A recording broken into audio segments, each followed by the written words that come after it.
up, everybody? I'm Sal. This is Reggie Steele.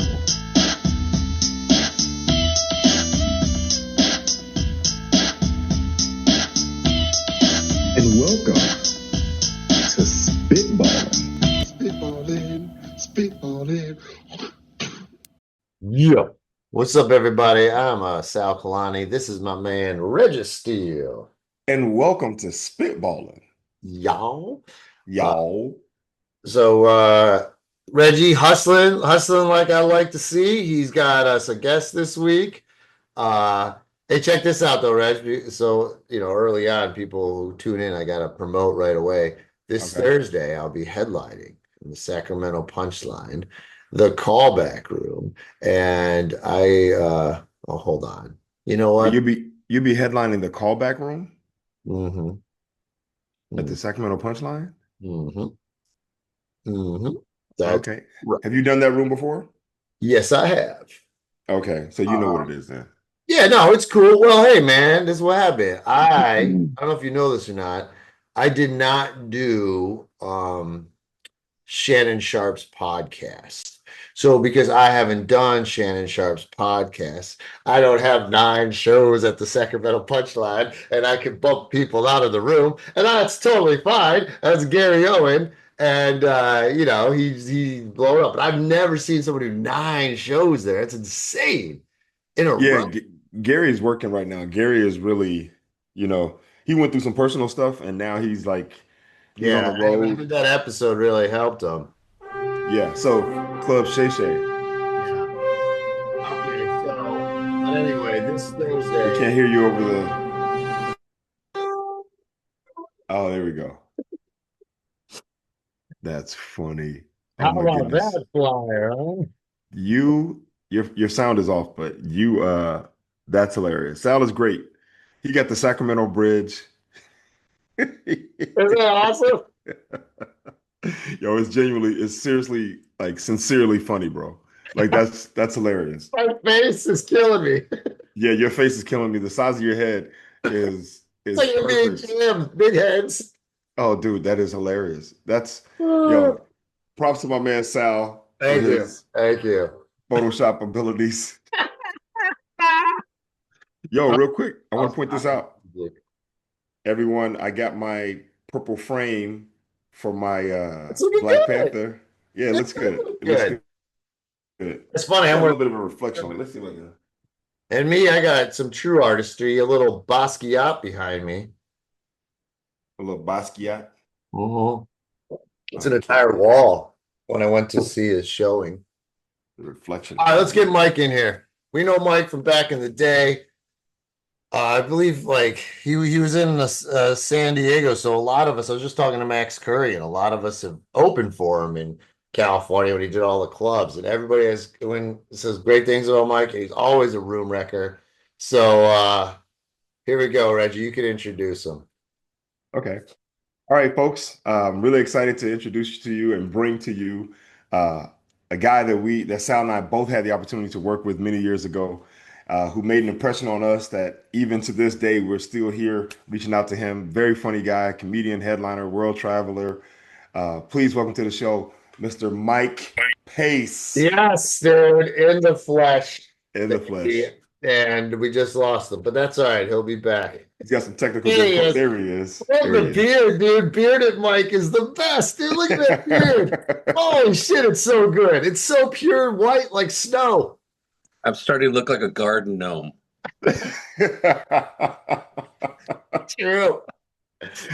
Oh, we lost him again. Oh, we lost him. All right, folks. So, that was Mike Pace. He came in, did a joke that he's out. Was he on a boat or something? He's on a ship, right? He's on a cruise ship leaving out of Cabo San Lucas. Okay, so he's down in Mexico. He's down in Mexico. Okay, he's down in Mexico. They probably just. How come when someone says anything that's from Mexico, they have to put the accent on it? It's not that, he's down in Mexico. He's down in Mexico. Well, I don't know. There he is. And he's back. So can you hear me? Sorry, guys. No, it's all good, buddy. It's all good. How are you? You need a little pointy gnome hat. Yeah, I know. His costume is, not my forte. Okay. I mean, Costuming. look, I'm just gonna say it right now. In the wintertime, you can always moonlight as Santa. You can. I know a guy who like seriously right now. I know a guy who who plays Santa Claus, right, at different functions, and he makes bread. I'm talking about like he even asked me. He was like, "Reg, you'd be great. I got a costume. I'll get you a beard." And I was like, "Ah." And he's like, "It pays this much." I was like, "Well." What I gotta say? Ho ho ho. All right, so Sit on my lap, you little ho ho ho. there you go. Um, I I just the only reason I'm going with this look is because the Bad Santa, the movie. There, I just need a chick that has a Santa fetish, There you go. uh, and go with it. You know what I'm saying? Yeah. So you got a backup costume in the closet just in There case you go. you Yeah, but it's not Santa. It's not. Oh, Pace, we love you, Pace. It's been too Oh man. long, man. So Yeah, first you off, really have.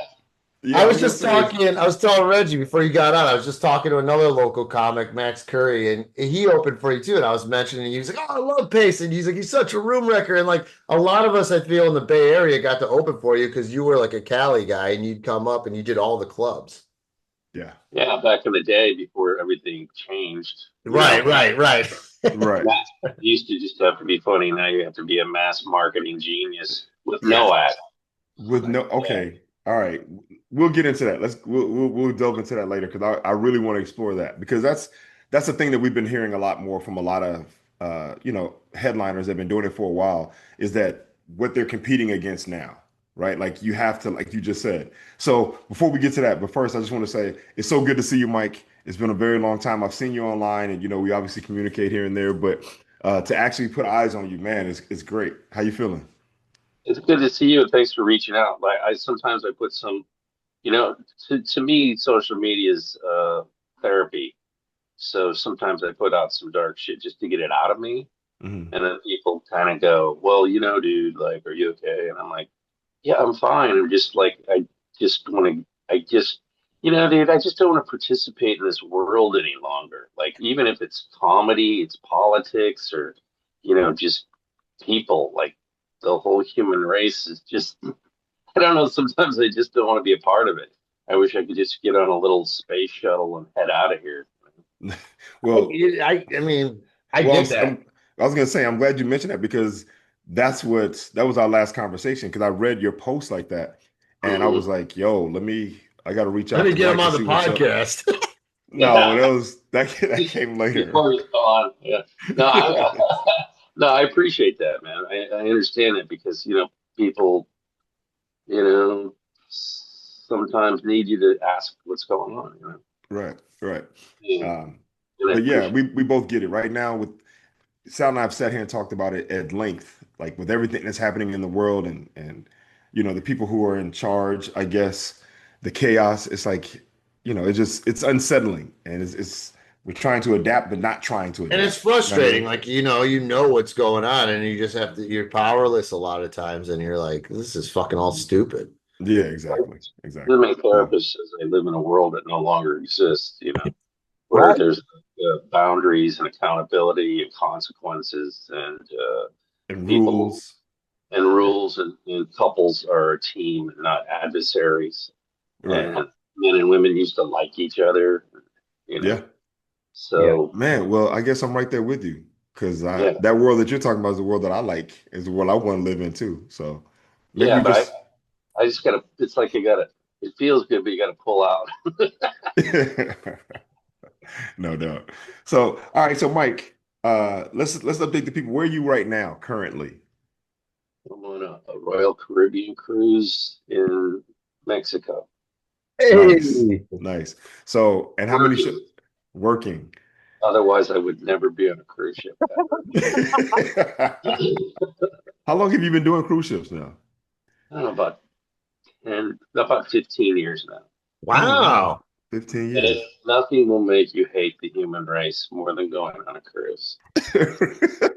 It's I mean, like it's like it's like cattle on mushrooms, right? Oh, It's that's funny. dude, that's funny, bro. That's hilarious. Uh, bad.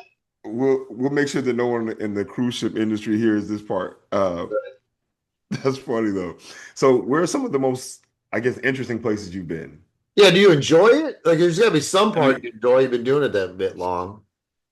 The thing I enjoy is that I'm a vampire, right?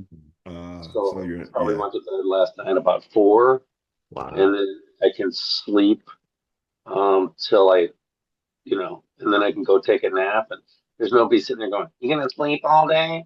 I'm Oh, like, right, right. yeah, I'm like, well, right, bitch, when you were up, when you were just going to, when you were getting up, I was going to sleep. Right. right, You know what I mean? right, I already had 12 hours in, so just relax and leave me alone. right, right. Right. And I've always been a vampire. I mean, obviously, I bartended and then I started doing this, and even as a kid, that's why I hated school so much. If school would have been like 5 at night, I would have been like a genius. That's funny. So, And so in other words, it, you wanted to go to night school, is what you're saying. I didn't want to go to school, period. It's a waste of time. It's just indoctrination. Right? That's funny. Hey, where'd you grow up, Mike? Another brick in the wall. St. Louis. Oh, St. that's Louis. right, St. Louis. That's Yeah. right. Say, and when did you start doing comedy? Well, actually, before you get to that, was there anybody in your family who was funny? Like, was your dad or your mom or uncles or auntie? Was there anybody They who? just have big personalities. Mm. Okay, You know what I mean, and drinkers, and they didn't uh they didn't filter. They just said, there was Yeah. let's see, back then nobody had a filter. It was just like, this is me. If you like, I don't think my dad or your dad or whoever ever second guess anything about themselves. You know what I mean? right, right, Yeah. Like, I told somebody this the other day. Like, I'm like, I have sometimes I'll just like throw all the recycle stuff into the regular, because I'm like, I'm done with this shit. This is bullshit. And then I'll see like some guy with the, homeless dude with a sign. I'm like, fuck that guy. And then at 2 o'clock in the morning, I'm looking for the guy, and I'm separating my trash. right. So I'm like, I got like a Democrat and Republican trapped in my body, right? There you go. The tug of war. Yeah, Yeah, that's funny. exactly. But I mean, obviously the far, far left always wins, because Right. of guilt, There guilt, you go. and silly shit like doing the right thing. Right. Right. So when did you first discover you were funny then? Like what was the catalyst for I pursuing just, humor? I was just a smart ass. I mean, I remember. Do you remember the old Herb Albert album with the chick and the whipped cream? No. Yeah, I There's don't a know that old one. Herb Albert. There's a whole old Herb Albert album with a chick, and she's covered in whipped cream and she's licking the whipped cream. And I was like, just fast, like, I wanted to pound one out for that. And then I was like, I came into my parents were playing cards with another couple, and I said, "Where do you suppose she lives?" Right? And how do you get the job of putting the whipped cream on her? And Oh, that's then funny. the dad's laughing, my mom's slapping. I'm like, hey, I'm onto something, So, Okay. and Uh, then y- nuns were always slapping the shit out of me oh, because you I went was to like, Catholic school. You went to oh yeah, oh, best training in the world for comedy. that's funny. Oh, I here it is. did too was a Catholic school. There's the album cover. Oh yeah, Yeah, that's it. Oh, I've never seen this before. That's funny. And you asked, how do you get the job being the guy who put the whipped cream on her? right. He goes, yeah, I got my ass kicked for that one. But See, go ahead. I was gonna say, see that image right there, that's great because it's not over the top, right? Like it leaves something to the imagination. Right, and this is like, so like nowadays you see somebody that's kind of good looking online, right? So you go and you see if she has an OnlyFans account, because you're like, oh, nasty ass bitch, like that. You know what I'm saying? Right. Like, you want something wholesome, but you want her.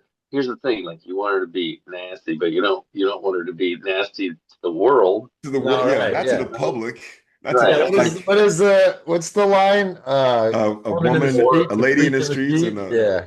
more in yeah, the best. Yeah, right. yeah. Like That, that's uh, funny. Hold up though. Hold up, Sal. Can we let's just run this back. Mike said you meet a pretty lady or you see a pretty lady, you gotta go see if she's got an OnlyFans account no, first. wait. I was telling my buddy, I go, hey, I met this girl online and I'm 90% sure she's not AI. Yeah, Oh my yeah. goodness. Oh Like, yeah, you have no it's idea, dude. It's so weird now. well, Yeah, hold up though. our tranny, but at this point, I'm like, yeah, that'd be okay as long as she was nice. You know, who always had the best joke about was Fritz Coleman. Do you remember him? He's a weatherman from Los Angeles, and he did stand up. And he goes, if you can find anybody to put up with your shit, you better go for it. He goes, I had in mind a brunette with big titties, but Bob here seems to really understand me. Bob likes watching the football games with me. Yeah, he gets me a beer. Yeah. Yeah, he doesn't bitch about getting a beer. Hand Exactly. job at halftime. That's all you really need, really. So, Oh, that is hilarious. Oh, All right, that well, is so yeah, hilarious. tell us how you started getting into stand-up. Did you start in St. Louis? no, I was in Denver. Oh, how'd you end up in Denver from St. Um, Louis? DEA. I'm What do you sorry? think? DEA, Yeah, the Drug Enforcement Agency? yeah. Whoa. Oh, okay. Okay. I'm You just, get I'm just, making, arrested? I'm just making the story Yeah, better. I was gonna Oh, Um, okay. say, I was saying it.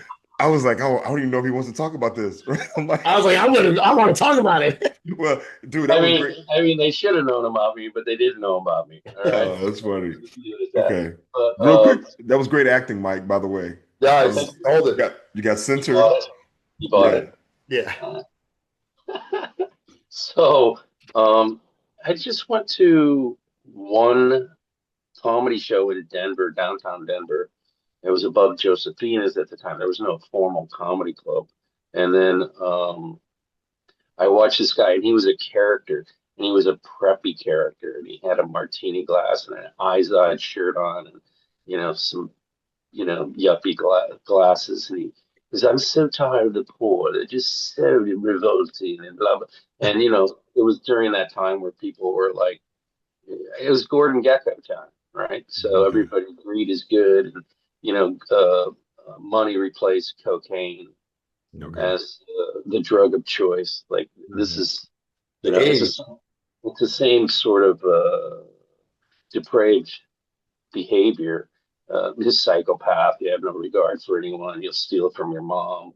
As a Mhm. junkie, and greed is the same, and that's the world we live in now. So, Mhm. So what time was this? Like what years would you say this is?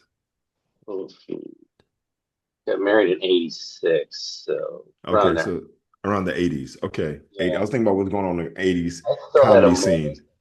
I still Where, had a mullet, and I always had a gram in my pocket. So '80s. You had a mullet? Was it a Had a sweet mullet. mullet? Okay. Yeah, I wore some stuff like that um, on the Bill Cosby show, right? Okay. I didn't have Yeah. any sweaters. I didn't have any sweaters, but I had those big yellow jackets like Hammer, MC Hammer, and all that. I look like a dork, but I Yeah. thought it was cool. But now you look back, you're like, what are you, Rosie O'Donnell? That's So hilarious. yeah. You that's don't want to be funny. she may lose her citizenship, which is apparently a thing that can happen to Americans now, right? Just Oh, it's like when somebody pulls rank because you disagree with them. It's yeah. just Oh, it I is. just I hate abuse of power more than anything. And Yes. we're in the Yep. midst of it right now with Yep. ICE and all the bullshit going on. You're like, at some point, and this is what they're hoping for, I think, that there will be shots fired and then martial law, and they've got us where they want us. That's So, what I've said too. That's what I've said too. And yeah, there's nothing worse than abuse of power. Personally, and we don't have to get into it, but currently at my day job, I'm in the middle of a situation where someone basically was abusing their power, and I was the wrong guy and the right guy at the same time. And so there was a grievance filed, and but it was to see it and witness it and be a part of it was like, wow, this is somebody who really thinks that they're above yeah, the all law. levels, dude. Yeah, all levels. So, That's Yeah, but yeah, see, that's crazy. the biggest problem in the world today is nobody gets knocked out anymore. right. Right. Yeah, they don't get punched in the face. They all hide behind the computer screens. Yeah, Right. exactly. Right, Yeah. like kids, like on a cruise, they're in roving gangs, and you got to get out of their way. I walk right up the middle and take my chances. You know. Nice. Because they're not gonna do I'm anything. staring at people Wait. who ride bikes and scooters on the sidewalk. I'm like, get the fuck straight. Wait, hold Right. up though. You said there are roaming gangs on the cruise ships? Well, you know, like they're a bunch of 18-year-olds that Yeah, like it's the punks. hanging out, and they're like, you know, there's like 10 of them, and they walk around flexing their like one hair on their chest. You know what I'm saying? Yeah. Oh my Hey, goodness. That's like that's my man fantasy, my fantasy is ugh. like to have like a group of kids like that and just take one tough one and just clock him like but hit him so hard that his other friends are like Right. I just, it'd be nice to just throat punch one and then have them go, yeah, exactly. you know, Exactly. Road Like punch. I'm not trying like to kill that. nobody, but just you I just want want them to to suffer. Yeah. And then you're like, oh, I guess you've never been hit before. All right. So, Mike, were you always like this kind of like, I'll fight you, kind of guy? Um, Take yeah, no probably. shit.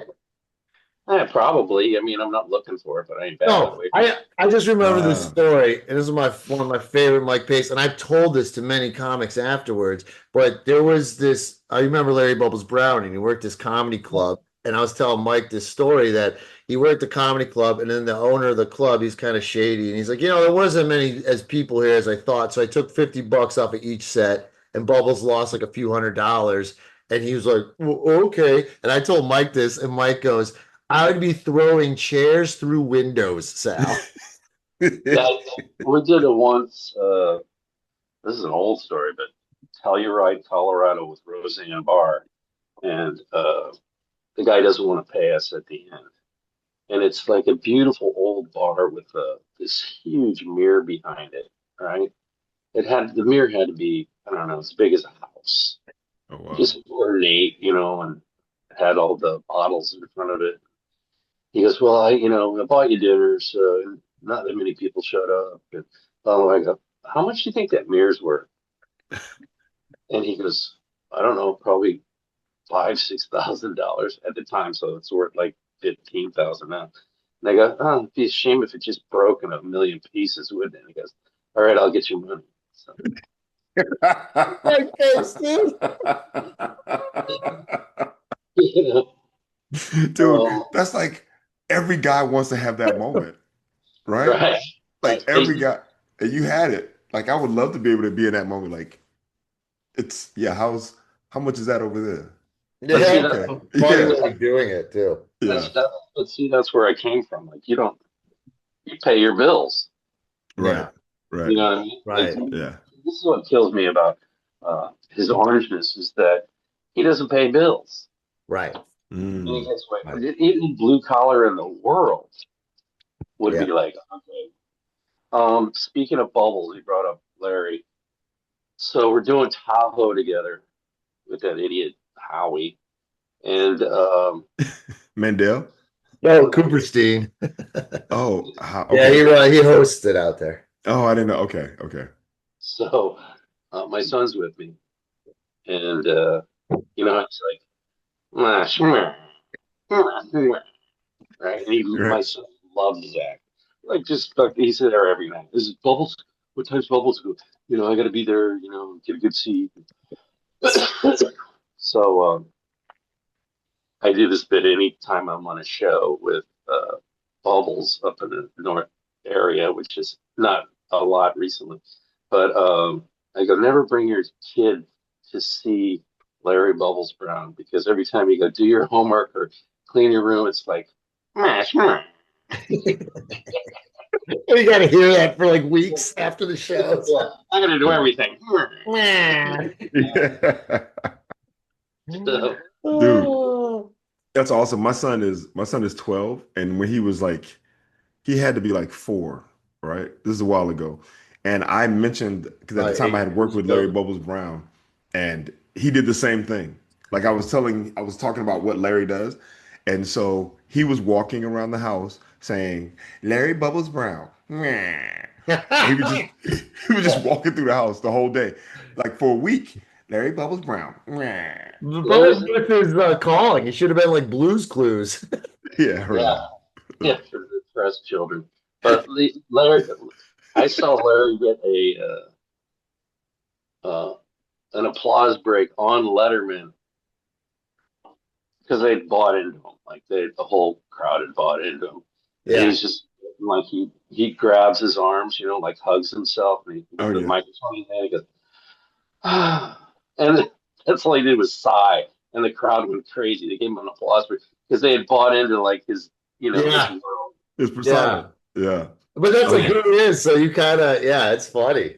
I mean, it's a strong character, and either you buy it 100% or you stare at him. So Right. those are the Right. chances you take when you commit to something like that. But I don't think it's a stretch from who he is as a person. No, not at all. Not at all, dude. No, not at all. Many times Larry Bubbles Brown bummed me out in the back of the room. Yeah, right.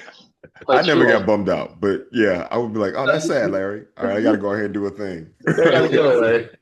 The only reason he bummed me out is because I didn't write it. Oh yeah, exactly. Like, God dog it. Yeah, like we nailed it. That's awesome. Oh, So Mike, if you had to describe what type of comedian you were, like, what is your content on stage? Like, how would you describe yourself as a comedian? Well, so on the shifts, I have family shows and adult shows. Right? So you have like different sets, right? Yes. And so I have to be, obviously clean and PC, but there's still an underlying, hatred for the world in there. So I say stuff like, why is Santa Claus so angry, Mommy? So that's but it's funny because the kids love me. Like they come up after the show and they're like, "Oh yeah," and then the parents like, "This is my kid's first comedy show," and they really laughed at it. And it's odd because my material is all about like,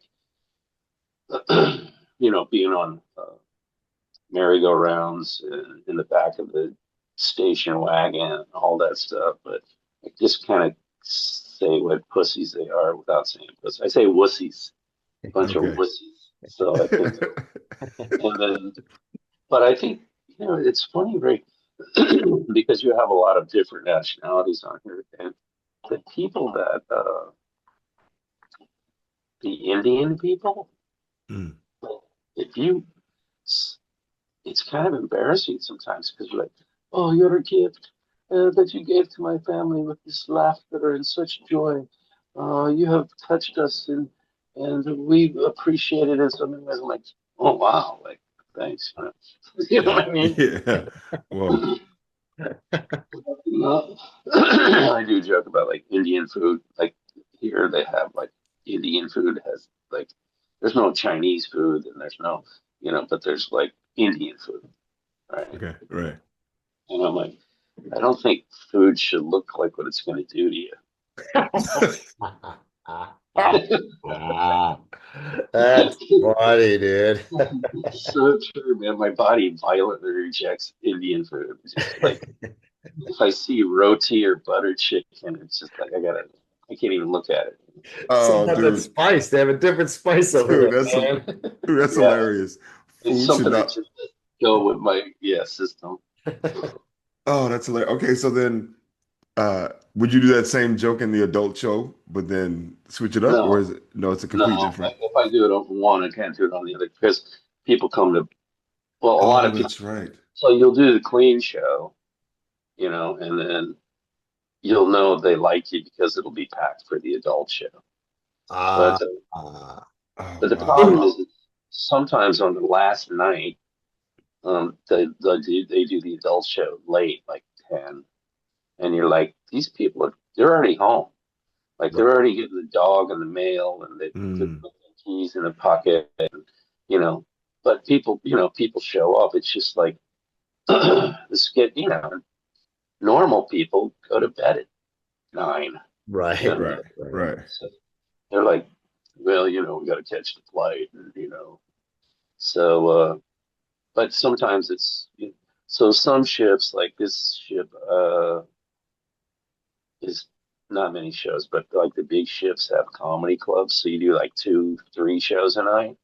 Okay. So then that's all adult, but that's basically me just going after the audience now. I don't really like. I'll try like 5 new minutes. I have my standard stuff, and then I'm like, here's what I tell people a while ago. I do my act like a dead set, Grateful Dead set. I know what songs I'm gonna do, but in the middle, like meander. You know, Okay. but mostly because I'm ADD. Like, I just want to know why you're wearing that Hendrix shirt. You know what I'm saying? Right. Right, right, Like if you're right. in the football, go, what's good? I actually have that shirt, by the way. Oh, And there's one. It's dope. That's a great shirt. Yeah. and then what documentary? Oh, I just watched. What's his name? Clive Davis. Clive Davis Clive Davis, yeah. on Netflix. It's pretty interesting. Check it out. It's Okay. good. Okay.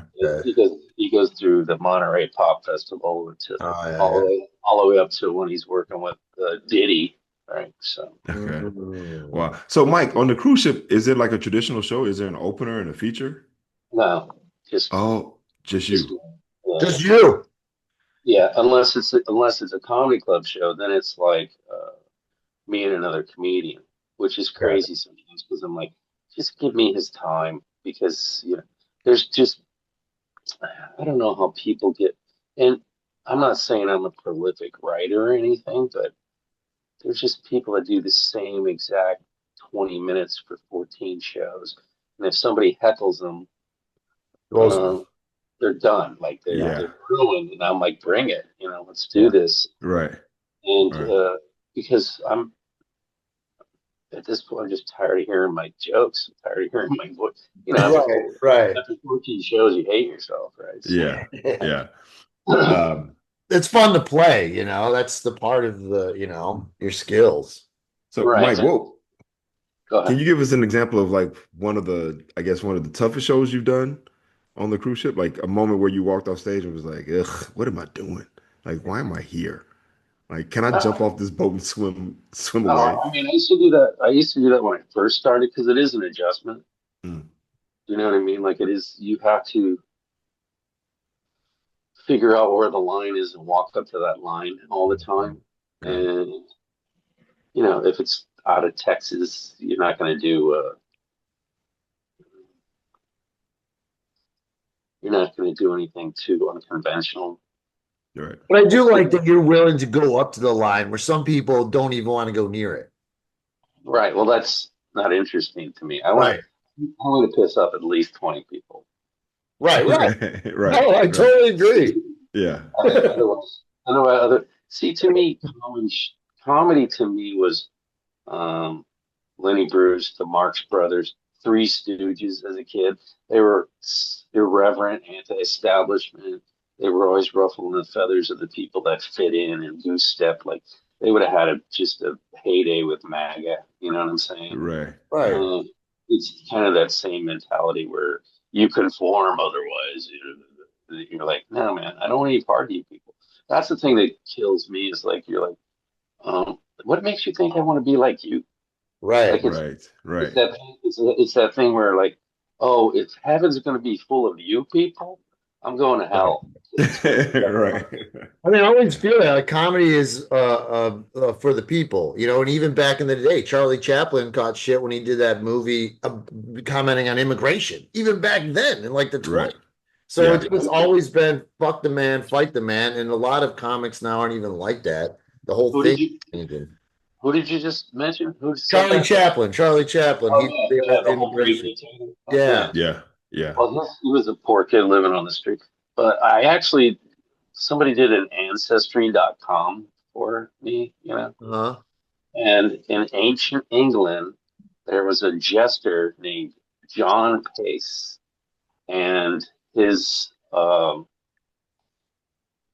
the Queen. He's doing a gig for the Queen, right? And he goes, well, he said a joke she didn't like, and then he goes, well, I won't even mention what they're saying about you outside. And so she goes, how would you like to die? And he goes, of old age. Oh, nice. She Nice. she had to grant that. So like being quick on his feet saved his life essentially. Wow. And he's related Wow. to you? Yeah. Wow. Wow. Is that So, crazy? wow, That that's is crazy. crazy, dude. How would you like to die of old age? That's funny, dude. John. Dude, that's and you're related to this guy, the queen, and just wow. So it's coded in you. I guess, you know. Wow. Whoa. So Mike, let's go way back. When was So your it looks like my dream, my request is coming true too. I'm gonna be like Rip Van Winkle doing jokes, you know. Yeah. It was like that night in Indiana Jones at the very end. You chose wisely. He's just Yeah, 7 years old. yeah, we're pushing it, That's, that's you know. funny.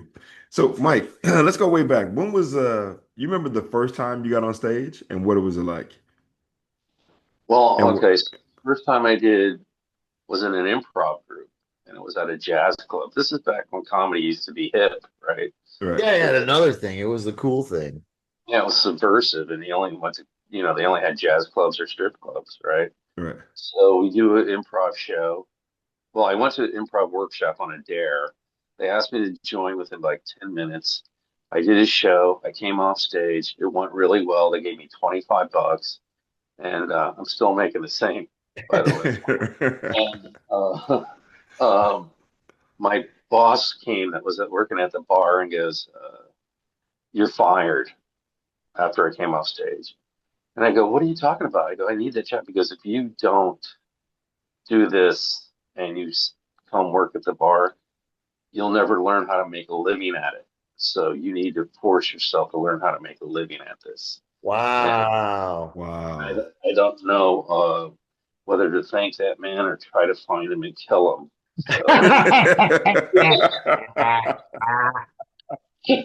That's so You funny. forced this life on me, right? That's funny, dude. I needed that job, yeah, right? I'm doing shows at 11:30 for mutants. So, Oh man, that's wild. So he saw something in you, obviously, and he felt like, it'd be a disservice for you not to do it. yeah, plus I was stealing them blind, so that probably helped. Okay. He's like, wow, I made so much more money. What happened? Well, Um, see, back in the day, I think, I don't know, pitchers of beer. You can never track pitchers of beer, so every pitcher of beer was like one for me, one for you, one for me, one for you. oh, that's funny. You could That's work funny. Yeah. that. Okay, so that was the first time. So what was the Oh, then event? the first Okay. time I did stand up Mm. was at Comedy Works in Denver, and I did it Wow. with this guy that really he excuse me coded the audience with frat brothers. Um, Oh, okay. And, he, but it was like, okay, now I know I'm going to show up on time. I don't have to put up with the other members. I don't have to split the money. Um, I can do my own thing. I can be creative and go say and do all the things I wanted to do, and that was it. Like I was off to the races. Oh, nice. And then how long did it take for you to go through, I guess, through the trenches, right? To get to the point where it's like, okay, now you're a touring headliner, you're headlining clubs, like, yeah, did you move from Denver to what? SoCal? No, I moved to Colorado Springs because I met my wife, Mm. and then, okay. but in the meantime, we're working at George McKelvey's Comedy Club in Denver, and this little place, a little club, and it was a half Chinese restaurant and a half comedy club. Oh, But that's funny. they let us run the room, so we would do improv, we would do stand up, and then when they would always have a headliner, we had a comedy condo set up. So a headliner would come from out of town, and you obviously would watch him and hang out with him. And then you get phone numbers from him of clubs that he worked, and then you would on the phone and call people, bug the shit out of them until they gave you a job. And like there was this whole tour in the South, Sobel gigs, and so you're doing like bars in college towns, and you're kind of interrupting their foosball and trying to get laid, but you're still doing it. And it was full contact. was full contact. Like you really had to do stuff to get them to listen. So I learned a lot of skills that way. And I just told somebody this the other day. I remember being at like a conference room, you know, those huge conference rooms they have in like casinos. I mean, it's as big as a football field, and Right. they had the crowd over here in the corner, and the bar in the other corner, DJ in the corner, and then we were there with poor lighting and the worst microphone you could possibly have, and everybody's dying. So it was for the Oceanside Police Department. So they're all the way in the corner, almost a football field away. And I go, the Oceanside Police Department is one of the most corrupt police departments I've ever seen in my life. And like everything stops and they start moving closer. Go, what did he say? And I go, you guys don't even put stuff back in the evidence locker. You just keep it amongst yourself, throw it back on the streets, and it's full profit. What the fuck is like this? And I go, this guy pulled me over. He's a punk. So now they're listening. So then I did my Oh, Mike, you're a smart guy. That was a skill I used a lot in the bars too. So like, let's say you were like somewhere near. Do you remember Troy Baxley? Did you guys ever work with him from Denver? No, I don't know Troy. But he did this stuff like we were in South Bend, and he goes, I was just in Lincoln, Nebraska, last week. He goes, everybody's wearing the red and white, and turtlenecks and V-neck sweaters, and waving their things around, and have you ever seen such a cult in your life? And then that week was homecoming week at Notre Dame. So he was basically telling them they were dorks, but not telling them they were dorks. That's funny. Yeah. Oh my goodness. So Mike, what's one of your favorite cities to work in, or has it been over time? One place where you always look forward to going back to? Oh, I used to like San Francisco, but it changed. Like Roosters changed for me. Ah, okay. And how and in what way the audiences changed, or like I wasn't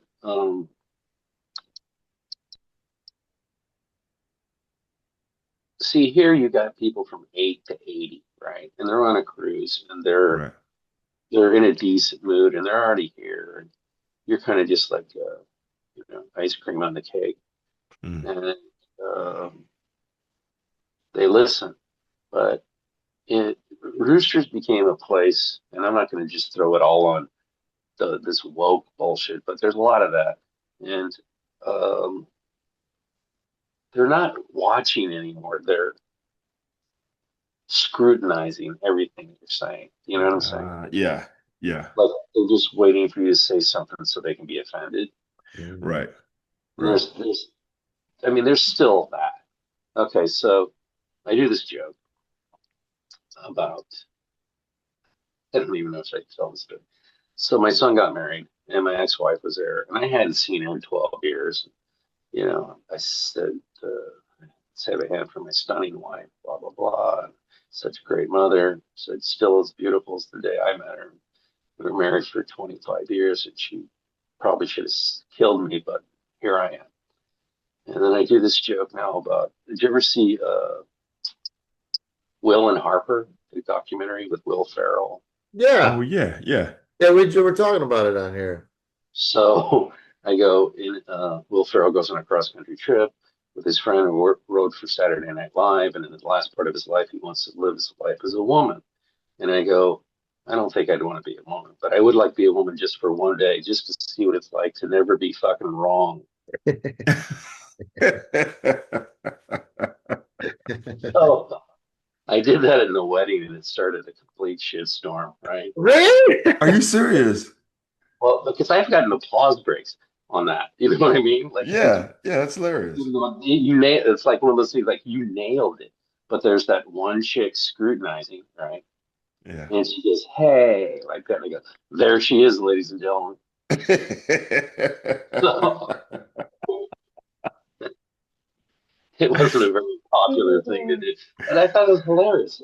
And then my wife thought it was pointed at my ex thought it was pointed at her. I'm like, I Cool. haven't even thought about you in 12 years, so relax. Yeah, Yeah. yeah. Oh man, that's hilarious. Yeah, the city has changed. San Francisco has changed. Um, I call it the new people, right? This new generation of people Yeah, who grew up watching comedy on their devices in Right. short stints and 30-second stints, and they come to shows and they expect the jokes to be like this all the time, and they don't have the attention span to pay attention or even to really dig in and listen to the whole joke. And Right. because I think people become sensitive, they hear one thing they don't like, one word that they don't like, and then they immediately shut off and they're stuck and they don't hear the whole Yeah. context, right? Like they don't get the whole yeah, story. I do a bit exactly like that about Mexicans feeding their kids free samples at Costco, right? All right. And so, not if it's one of these people that are looking for shit, like they're like they've already checked out, just like you said. But then I go into, I don't understand racism. All my heroes as a kid were black, right? I'm from St. Louis. I got Martin Luther King, Etta James, Miles Davis, Bob Gibson, Luke Brock, Muhammad Ali. And then I talk about a mixed race baby, how beautiful a mixed race baby is, blah blah blah. And if they don't follow me that far, they don't realize that I'm on their side. You know what I'm Right. saying? Yeah. Like I don't hate, I hate everyone. I just, you know, Yeah. I just, I go, it's spatial, not racial. Like if you're in my way, I fucking hate it. So That's dude, that's I'm You're the awesome. line. spacist. That's awesome. So Spaces. Yeah, a, you're a spacist. spacist. I'm a spacist. Um, so how do you go from, I guess, doing clubs did you start off as an opener and then become a feature? Like, did you go through those whole, Yeah, uh, feature the um, headliner, but it was the difference of sleeping on a couch versus having a bedroom, right? right? Back in the day. And then Um, when you're middling, you would drive the headliner around. right, And it never worked. You're always, you never made any money, really, even back right, then.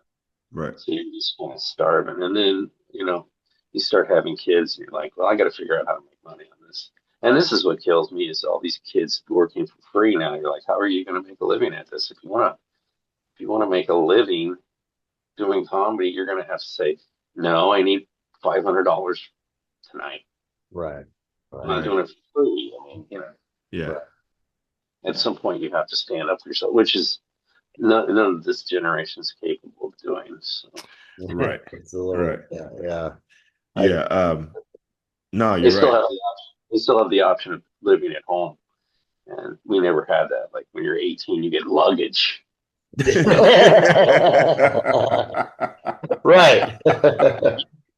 Congratulations. Oh. That's hilarious. Dude, that's funny. That's just funny. So Mike, did you ever do any of the festivals, the Just for Laughs or the Aspen Comedy or I did Aspen Comedy. I got a deal out of it. It wasn't pitched, and the pitches all went well, but we never went to camera. okay. So, and that's kind of when things started falling apart in my marriage because they were so um, expecting this to happen, and then it was like, you don't think I'm disappointed? I'm disappointed too. Right. Right, right, Right. right.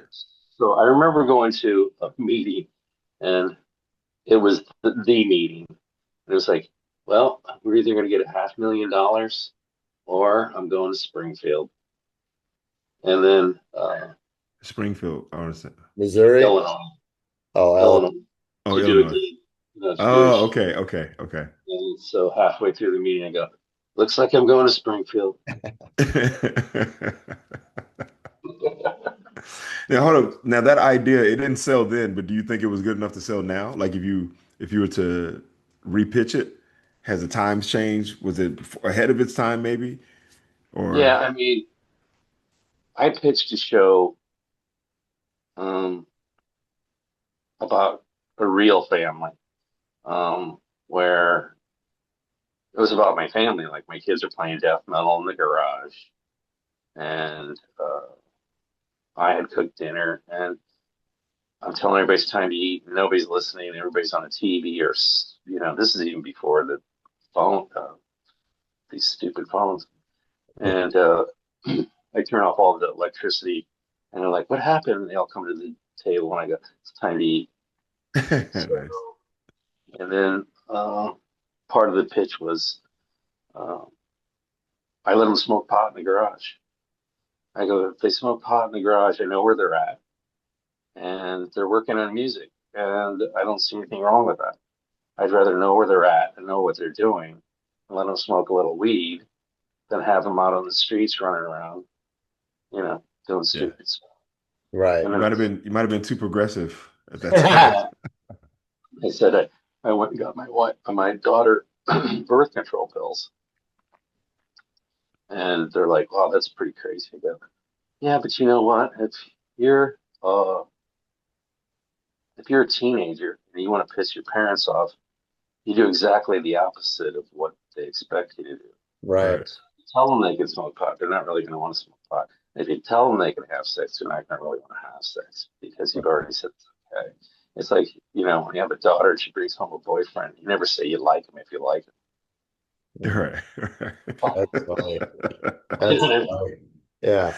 Oh, Because because the only thing I've discovered really is that when it comes to kids or women, it's got to be their idea. So you'll throw something at them, like my sons. I'll throw. So I always told my son that he doesn't want to schlep suitcases the rest of his life. He needs to get into production of music. mm. They toured for about 5 years doing death metal in Europe and the U.S. And he goes, "You know what, Dad?"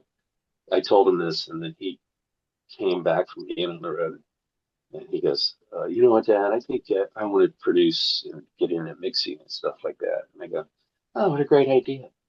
Yeah.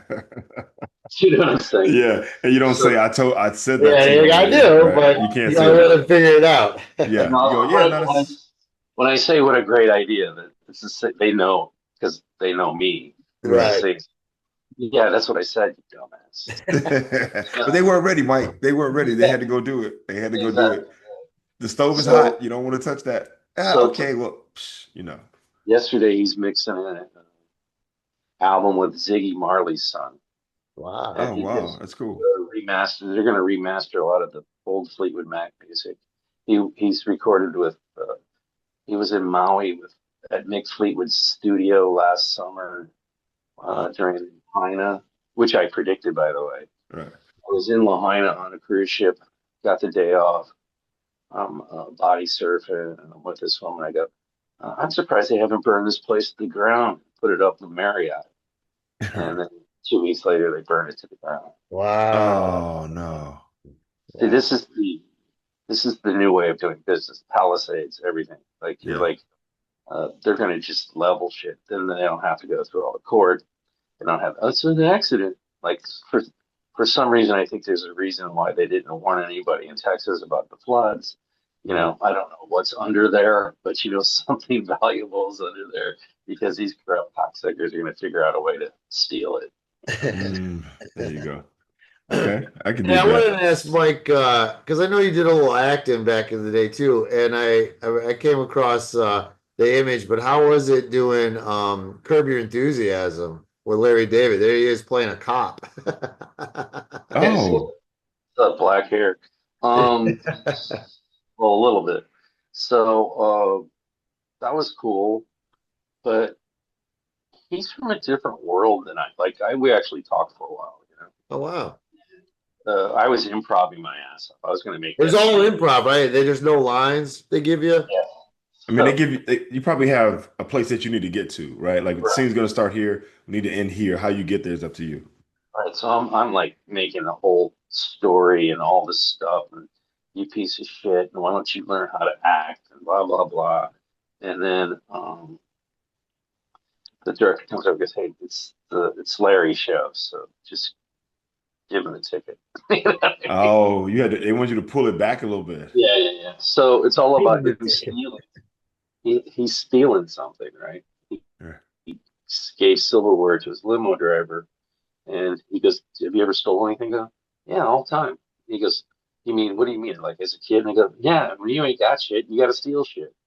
And he was like, "Wow," because I mean, he wasn't in that world. He Yeah, had whatever. Right. yeah.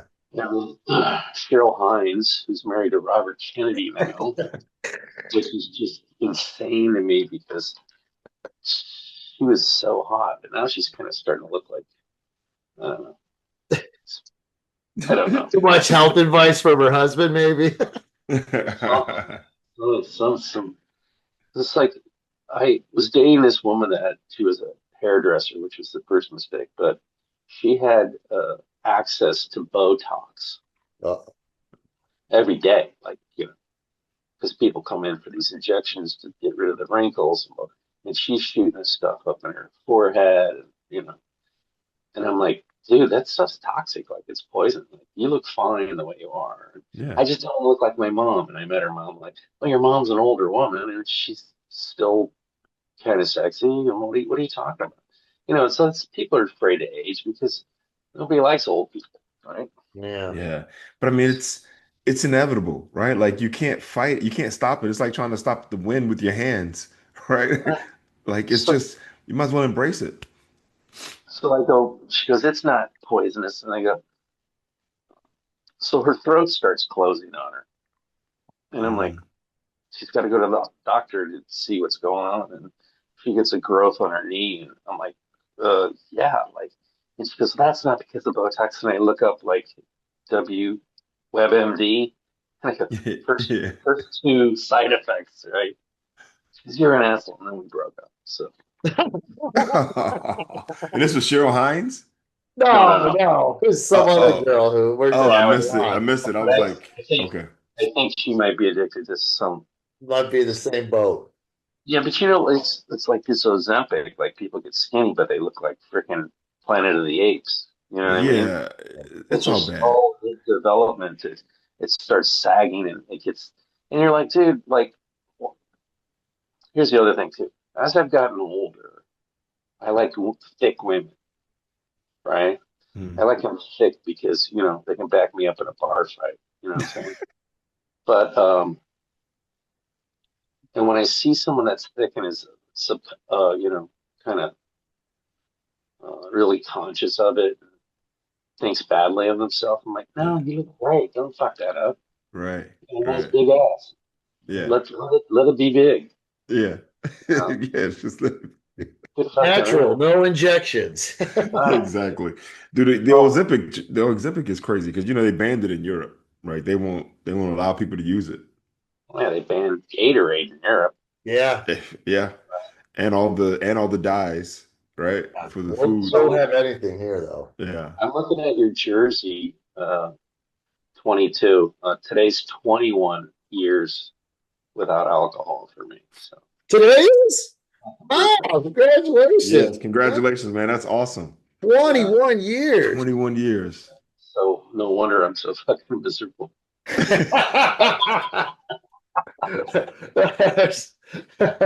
Wow, man, that's crazy. Well, Whoa, congrats. that's awesome, Mike. I mean, 21 years, man. That's impressive. That is. But I think it just makes you more aware of what's going on in the world. Right. You know, Yeah. like if you're just fighting hangovers, that's a job in itself. Right. Right? It's a Right. full-time job. So, Makes you and you know present. what happens in the world. But I mean, You that's a know, part of the problem too, though, because I feel like a lot of people I know back home in Ohio, they don't have no grasp of all the real what's happening. They don't yeah, really read the news much. They just hear what they want to hear, then that's it. So you're right. Once you know everything, it does lead to misery, especially nowadays, man. right. No, you definitely have to be able to filter. Um, and just you have to, Mike and I actually talked about just briefly talked about having to regulate our access to this information because sometimes Much. you get inundated with so Yeah. much that you find yourself being like, it's overwhelming. So, you have to protect yourself. And sometimes you just gotta disconnect the cord or just cut off the TV or go for a walk. Like just Right. remove yourself because it can be too much sometimes. Let me ask But you. I'm sorry. no, go Let ahead, me go ask, ahead. let me ask you too this question right here. If you knew that I was a pedophile, would we be talking to each other? No, Probably. if I knew Yeah. off the Well, top, like hell no. now here's the thing though. Define pedophile. People will get called sex offender pedophiles. He's 18, she's 17. That's hey man, it's still illegal because he's legal, she's illegal. It's Right, but I won't be as harsh to judging him as opposed if he was banging a well, 40. okay, I hear what you're saying. You're Yeah, saying but if they're see, it's from kids, Ohio, and it's like, you know, 17's over like over the hill for Ohio people. right. That's funny. The bitch 17's is old at 17. all right, okay. Well, let me just say this, Sal. I'll say in response, when I hear the word pedophile, I immediately think of someone significantly older than, I'm not thinking about teenagers Right. getting Like caught in in. high school, if you were a senior, you were 18 and she might be 16. Right? Right, That's right. kind of different. Exactly. So, Right. yeah, I'm not going to call that person, but I'm thinking of someone now. If she's 17 and he's 25 or 24, then I go, come on, man, right? Like, because that's old enough for you to have graduated from high school and potentially have graduated from college and starting your adult life, and you're talking to someone who's in high school, like that's a problem. But okay, but But go ahead, Mike. What were you saying though?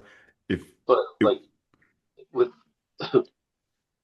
if you knew a guy that got on a plane called Lolita's Express to go to an island where there's 12 and 13-year-old women specifically for orgies and what we now call Diddy parties and all that.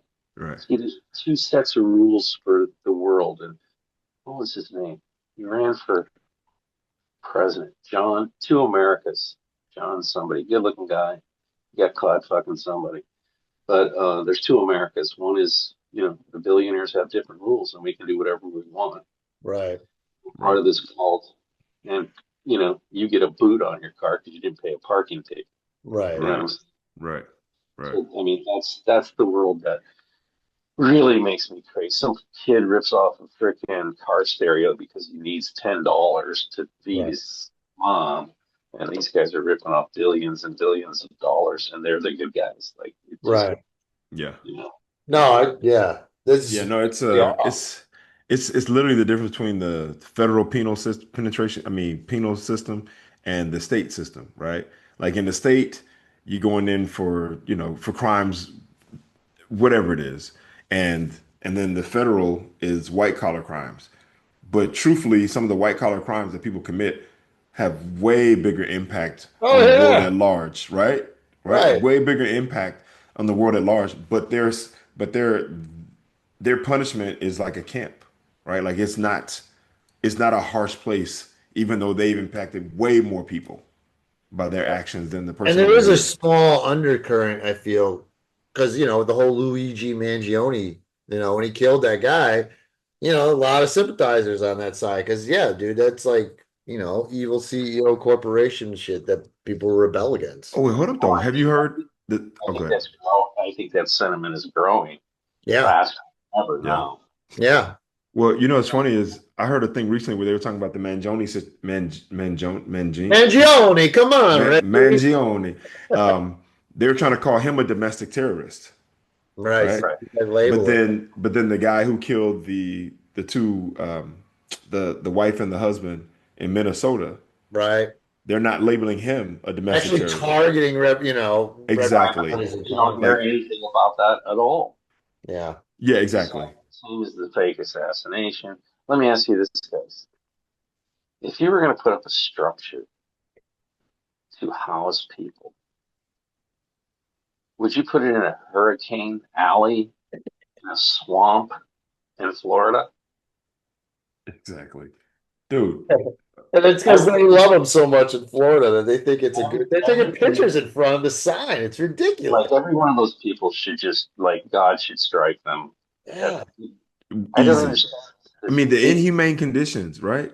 The path where it's at, the alligators, the cages, right? Well, they say the Like mosquitoes alone, mosquitoes. mosquito. Yeah, it's dude. We're looking at some I feel like inhumane.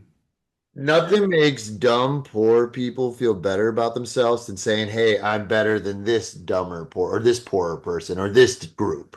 And I think that's kind of, they're Yeah, building themselves up and it's like, it's okay, hate them. That's why I Yeah, don't live my well, life. that's the hierarchy of even addiction. Mm. yeah. Like you'll have people at AA meetings going, "Well, we don't want those drug addicts in here." You're like, "Are you pissed off because they're killing themselves in a different way?" Right, Right, right. right. Like it doesn't. You're better than them. Like shut the fuck up. It's all Yeah, judging. It's all judgmental bullshit. It's it's true. I mean, all yeah, it's all But I mean, judgmental. we like I always couldn't get. even judge you when you first said pedophile. I'm like, not Mike Pace. Maybe he fucked a 17-year-old when he was 18. Yeah, What well, the hell, Sal? um, but it is different in the Midwest when you're in high school and back when you had a mullet and you had a Camaro and you went to the drive-in and you felt somebody up and uh, that was a different, but that's a different situation. Like he said, Right, right. No, I get it. 20, you're Yeah, no, 25 and you got to move the baby seat to make out with the high school that you're talking. A little different. that's funny. That's funny. Hey, Mike, I want to ask you this real quick. Being now that you're, I mean, 21 years sober, which is amazing, which is awesome, by the way. There are these sober shows. I want to say Mark Lundholm does, Yeah, and guy that Sal and I work with named Curtis Matthews, who does those shows as well. Have you ever thought about doing any of those shows? I've done quite a few. Oh, you Um, have? Okay. yeah, they're great audiences, and I just tell the truth. I mean, you can be a lot more truthful with that audience than you I can a Right. bet.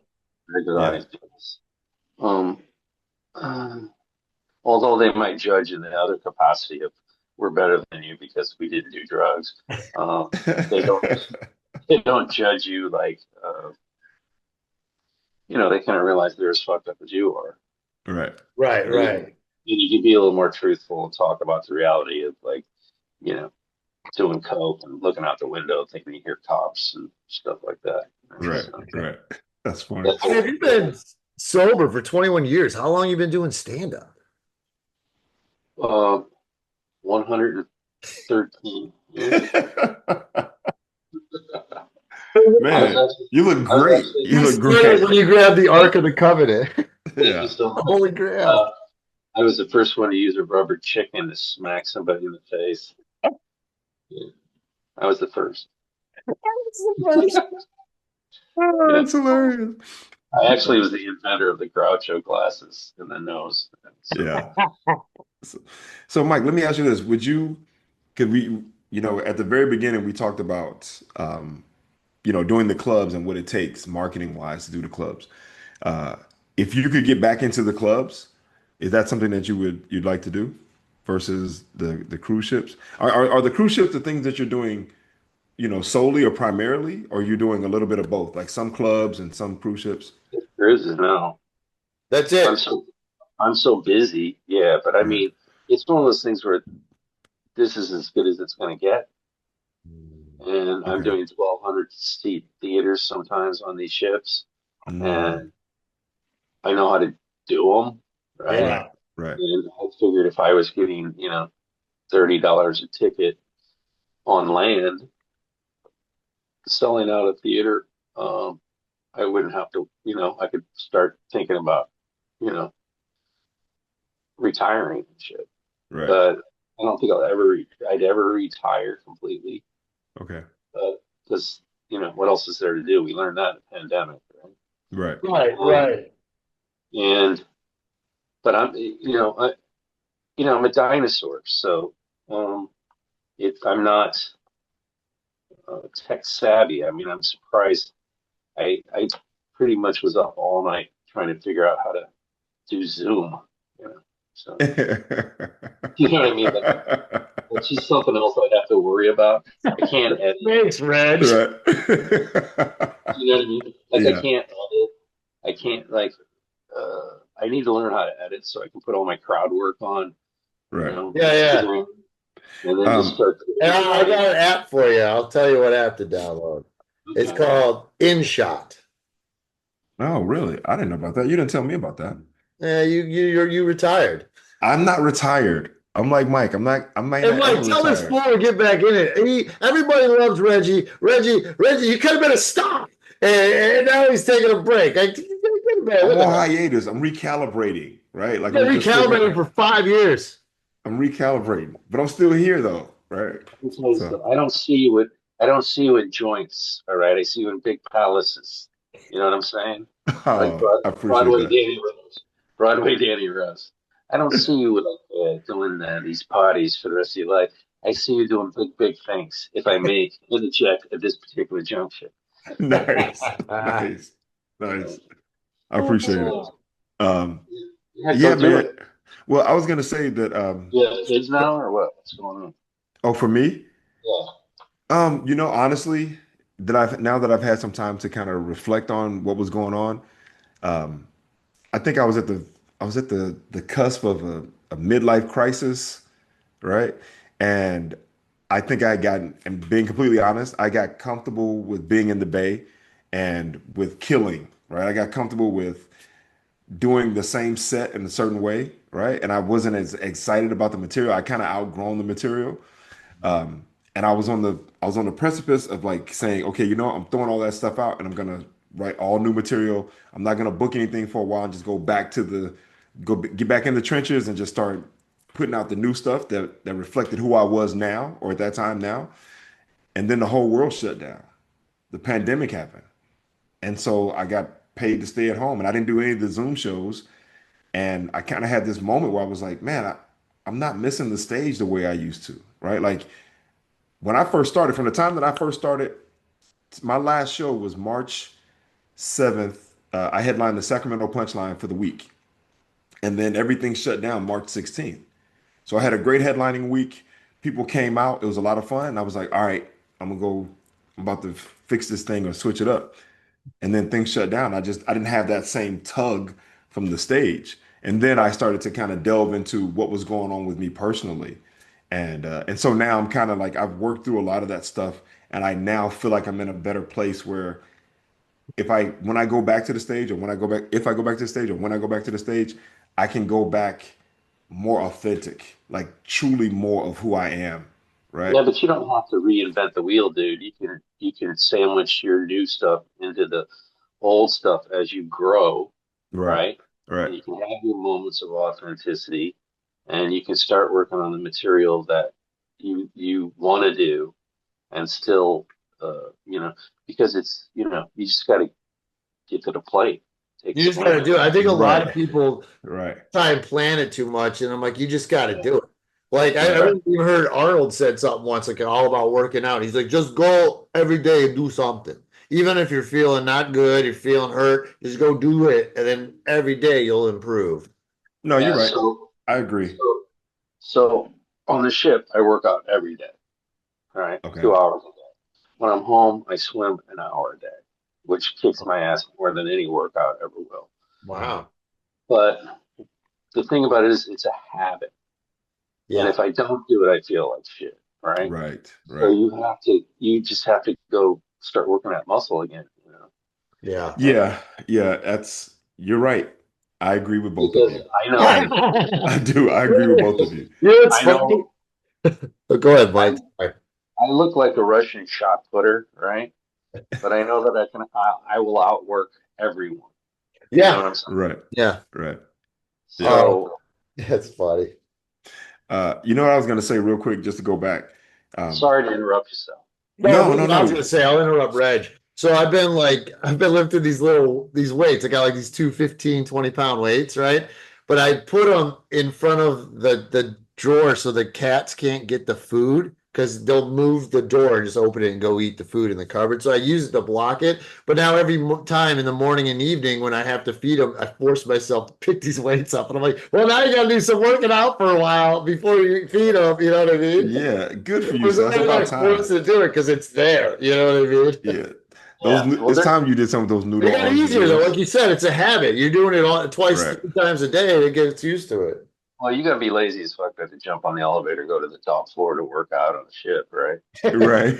You know what I mean? Oh, So, but I was watching this guy that I had a MMA guy, and I used to go there and he used to beat the shit out of me, right?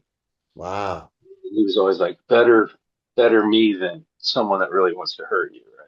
Right, Because it Right. would just show you like how vulnerable you are by not holding your hands up or, keeping your knees not bent and whatever.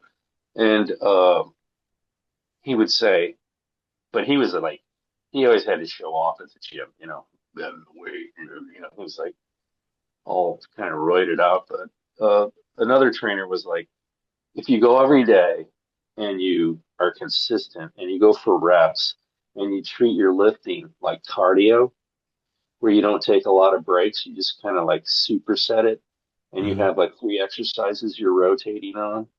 He goes, then you don't hurt yourself. So right. then you don't have an excuse to sit on the couch and get back into the Haagen-Dazs and the weed. And then you're like, um, there's no reason for you, there's no excuses for you not to go. He goes, you got to really check your ego. Like, Yeah. check the ego at the door, And I'm like 100 years old, so I come in there. My youngest son's like 6'6", 300 pounds, just muscle, like, Wait, your youngest son's 6'6", 300 pounds? Is he uh, the metalhead? 260. Yeah, no, that's the youngest one, Okay. and he was started getting into powerlifting and all this stuff like that. Oh, He's that's a just big dude. huge. He's huge, Yeah, and that's huge. he came home and wanted to go work out and work out.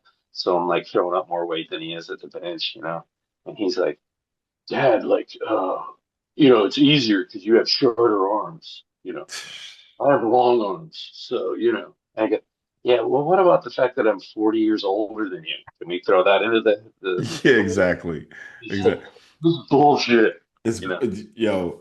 So I'll share this with you. Um, so I played college basketball. That's from St. Mary's College of California, and what you just said about the trainer telling you to, it's like circuit training or whatever, or supersets or whatever. Mhm. That's how I always trained. I never rested. I would if I did biceps, then I would go to calves, and then from calves I go to shoulders. From shoulders I go to quads. Right? I never rest in between sets, Me and neither. I never did super heavy weight. I'd always do lightweight, but high reps, right? Yeah, Most people are doing like 10. I'm doing 15 to 20, sometimes 25, right? right. Let it So my burn. my senior year, and at that point I was playing a 6'4", 215, 210, 215. And we had the 6'9", 6'10s, right? We had the 6'7", 6'8" guys. And on the bench, I start off with 135, 155, 185, 205, 225. And I do all these benches and I go up and then I go back down. And I Hmm. never went over 225. We get on the bench to start maxing out, and I maxed out more than everybody because I was doing these supersets in a certain way. And I didn't even know I could. I was like, all right, I guess I'll try 275. And I throw up 275 like it's just a bar. I'm like, oh shit. Yeah, but And that's like what they call old man muscle. So like, your joints are used to being stressed. right, Your muscles, all the little muscles that it takes to throw up 275 are there because you've been working them out, right. right? But that was the beginning. I ended up maxing out at 375. Damn. Yeah, I got the three because at 275, I threw it up so easy. They were like, all right, well, don't tire yourself out. So I hop back in at like 305 and I throw that up. And they were like, yo, man.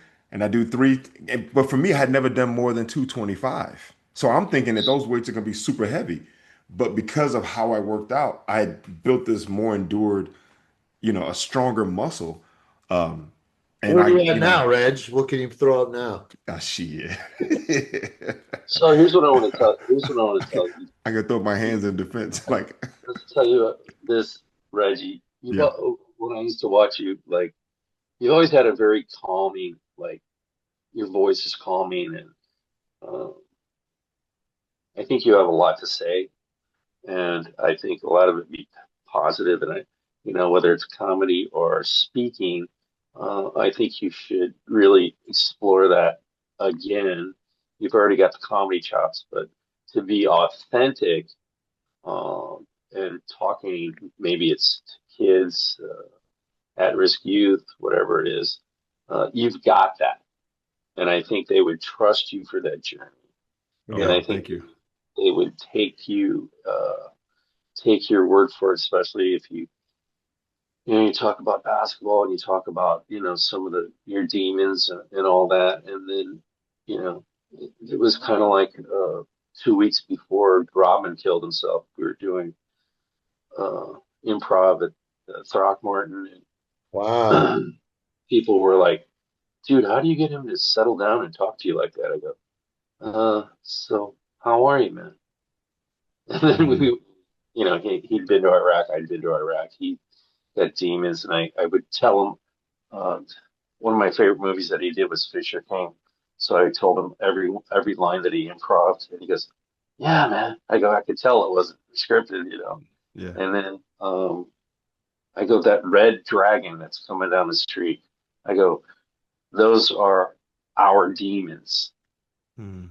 and they're not because somebody got shot in the face right in front of us, the person we love.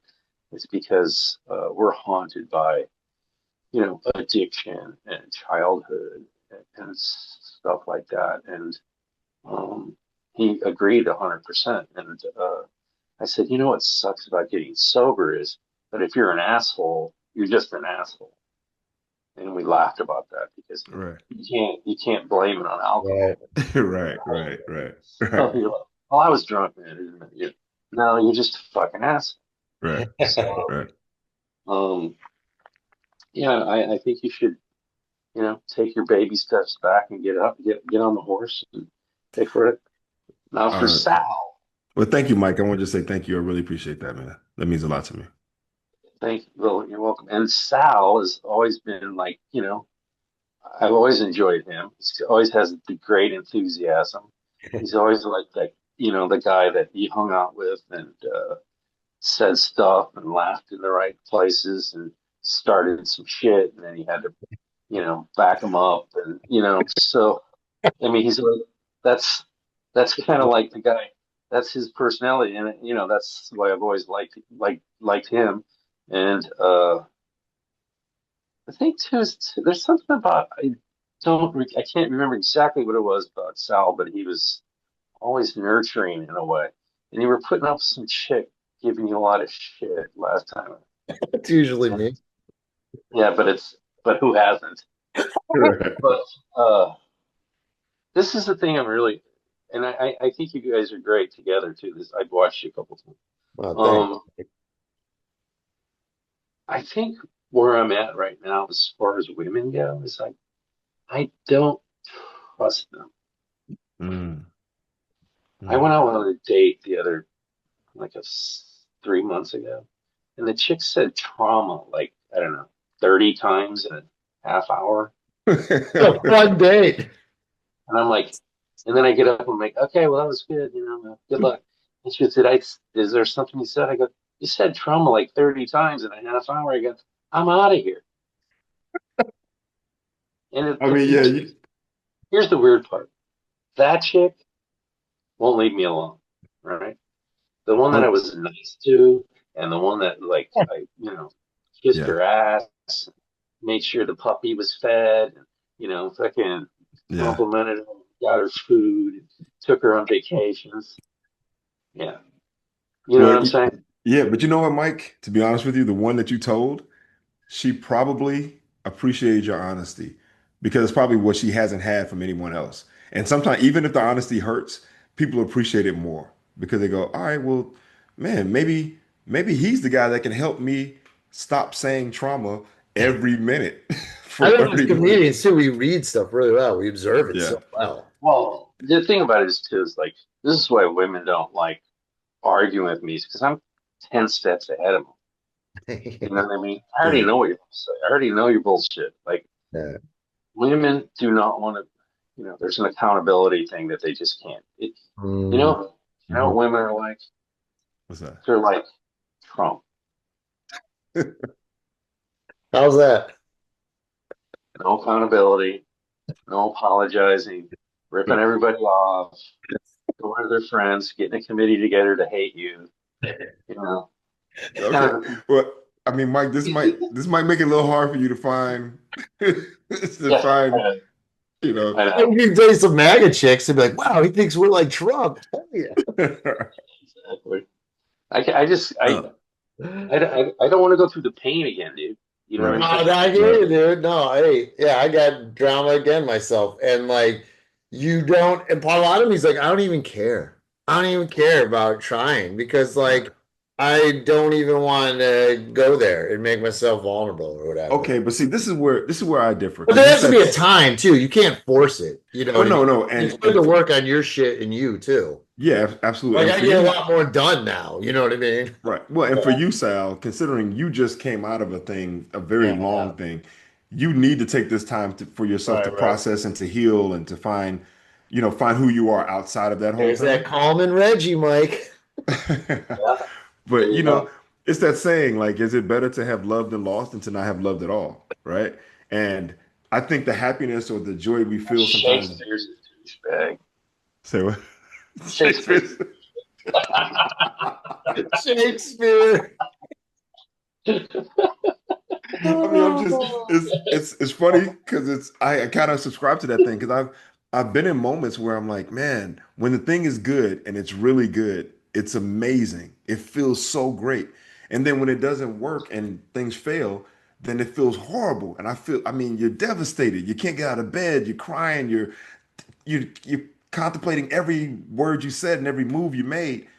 But then once you get past that, the feeling of it being good is always better than how bad it was, at least for me, right? And so that's Things are where going it's great for Reg. Good to hear. All well, right. I'm just saying because but okay, here it is. This is it. I am a glass half full guy, right? And then when the glass is empty, I'm that dude who's like, man, I used to have something in the glass. And then when the glass is gone, I go, dude, I once had a glass and had stuff in it, right? Yeah, Because but I'm, you know I'm what? always grateful for, whatever the thing is. Yeah, but the bitch ain't gonna like the way you wash the glass, the way you poured the glass, how much you put in the glass. She's gonna yell about the way you put it in the dishwasher, how you didn't put it away, how you didn't dry it off. Like the other day I'm watching baseball, right? And I'm like, well, I should really like start getting out there and seeing if I can find someone to get it. I'm like, no, she'd bitch about me watching baseball and how long the games are and why do I care and blah blah blah. And the only reason I'm watching baseball so much now is to keep my mind off the fucking world burning. Right, So right. That Right, right, sports is right. great for that, yeah, dude. Sports is yeah. perfect for that. It is. But Mike, I will say there is someone out there who, when you put the dish in the dishwasher, they're gonna be like, all right, whatever. Right. And that's it. That's Well, here's the thing, dude. Here's the thing, bitch. I put the thing in the dishwasher. and she'll say, Right? okay, cool. That's it. No, but what I'm saying is this. I put the glass in the fucking dishwasher, Right. right? Right. Isn't that a step in the right direction? Yeah, Yeah. that's true. I didn't That's leave it in true. the sink. I didn't leave it half full on my nightstand. I put it in the fucking dishwasher. Right. Right. Let's start there. Let's start with the shit I did right. Right, Exactly. right, right. Because All the right. thing about it is like I they only remember the shit you didn't do. Right. Right. Right, Right? right. Yeah. It's like you say, If you gave them $1 million in $1 bills, they'd bitch about it. what am I Right? gonna do with all this? This is too much. Yeah. I can't handle. How am I gonna they have to count? Is it gonna fit in my purse? Yeah. Oh, oh my goodness, Mike, All right, you're Reg, we hilarious. should let him go. You got a show tonight, Mike? No, I'm off and it's a C day. So C day means we're not going anywhere. Everybody's around. So you pretty much try to avoid the human race on this day. Okay. I'll go work out and take a nap. And I think there's a game. There's a game Okay. on. Who you a big Cardinals fan? Still, yeah, still after all these years. And Nice. I didn't like, so here's the other thing. All right. So when you start watching baseball and you start getting into the sports game, you start going, this is the most corrupt fucking business I've ever seen in my life. You know what I'm saying? Really? Like Okay. this dude's making this much money, and the fucking owners are ripping him off, and they own the fucking government, and they pay off politicians to vote a certain way, and not one time have they put a stadium in that we paid for with taxpayer money, and have they given us any profits from it, or have they housed the homeless that they moved away from the stadium so it doesn't look like fucking this and that. Ooh, You know, you really start going in deep and you're like, sports is fucking evil too. So yeah. you know, it's like the other day. So I really keep track of, I really vote with my dollar a lot. So I don't like go to Home Depot. I don't go to freaking Walmart. I don't Amazon, you know, but Yep. it's hard, you know, they have a monopoly on everything. Even Right. fast food, you're like, I can't eat here, I can't eat here, You I got to can't make eat. an effort to do that. To Right. find that. And so you're like, but it's the illusion of choice, right? Because they're all subsidiaries of some other company that's Oh, right. like, you Yeah. know, Nestle's or whatever. So, you know, you got to eat and you got to work. Like I tell people this all the time. I go, if I say something about big pharma, like if I go, you know, this is a sick joke, but the other day I go, I think the cops are giving tweakers fentanyl because they're easier to catch. Oh, that's funny, dude. They don't have Oh to my chase, goodness. you know. Mike, dude, you're hilarious. That's Mike, So, so you know, you try to stay, you try to play by the rules. There are no yeah, rules. You right. try to eat by the rules. There's nothing worth the fuck to eat. Right. You try to work for a company that's, you know, has its ethical problems. But we all got to, you know, we all got to eat, right? We Right. all got yeah, to pay rent. So I don't think you're the problem just because you work for that company. I think the company itself, it's like the government. I think the American people are generally honest and loving and caring, but then they get influenced by the corporate owned media. Right. mm, And like we said a few minutes ago, they need a scapegoat and they need to hate something. yeah. Yeah. You know, you do that joke about like, wait a minute, hold on a second now. You telling me that the gays are getting married now? Who the fuck are we gonna hate? We gotta have something to do on the weekends. Right, Yeah. Yeah. right, right. Yeah. It's Oh like, oh, we man. can't hate the gays as much anymore. Well, we got trans. We're gonna hate them now, you know, Yeah, and Right. the yeah. immigrants and And whatever. then like you look at the news and all the people grooming people are pastors and Republicans. All You Yep. know, the Always, yeah. it's so, you know, that's pointing the time. finger. The distraction is like insane, There's Right. that right? No, there's a the great distraction is huge. there's that great Bill Burr was doing like a morning radio or morning TV, and they were like, oh, some people thought you went a little too far on the jokes about the church, and he's like, I went too far. You didn't think the church went too far when they were, with the kids? Well, Yep. I used to joke about that. Like for Lent, I gave up my virginity. I forgot what the priest's name is now, and then the crowd starts booing me, and they go, "I didn't fuck the kids." You Don't know, talk about it. they're more worried about language than they are about the action. Yes. I say this all the time. I go, we've gotten to a point in this country where we're madder at the victim than the shooter. Yeah. Yep. We're Yep. madder at the victim than the rapist. Right. We're madder at the victim than the billionaire. Yep. Yeah. You know what I'm saying? Yeah. Yeah. Yeah. That's Really true. did. They really did a number on us. Yeah. Man. And Yeah. they're just digging in deeper. And Yeah. Mike, I Yeah. think you should write a book. No. Yeah, I think you should write a book. I think To be you right have back. I think you have a ton of stories. I think you have great ideas. I think You you have have strong great opinions. stories, bro. You have I great love stories. you got in years of stories. Yeah, I'm like, 120 years worth of stories. and you could just write, you can write a couple books. It could be the book about life and experiences, and it also can be just the joke book. Because I'm sure based on this, the time that we've been here now in this podcast, the amount of jokes that you have written, that you have said that are like airtight, And where quick. it's like if I read that, I would like the fact that you said I think the government is giving them fentanyl because they're easier to catch. Uh, Like that's television ready hilarity, right? So I say it's two. One, the comedy book and the life book. You got somebody, you're chasing a tweaker and he's jumping fences like a hurdler in the Olympics. Or you could have Mr. bending over. He hasn't moved in 3 hours. I think he's a fuck of a lot easier to throw into the fucking paddy wagon. You know what paddy wagon means? What? It's paddy means Irish. So that means they would gather up all the Irish and throw them in the wagon and take them to the station. Oh, that's right. That's right. That's right. You never hear Irish people bitching about stereotypes, right? Right. We're like, we never like Sopranos. We're like, they're making the Italian Americans look like blah blah blah, and then you turn on what the fuck gangs in New York, and like everybody's fucking and thieving and stabbing each other. You're like, that's us. That's fun. Who we are.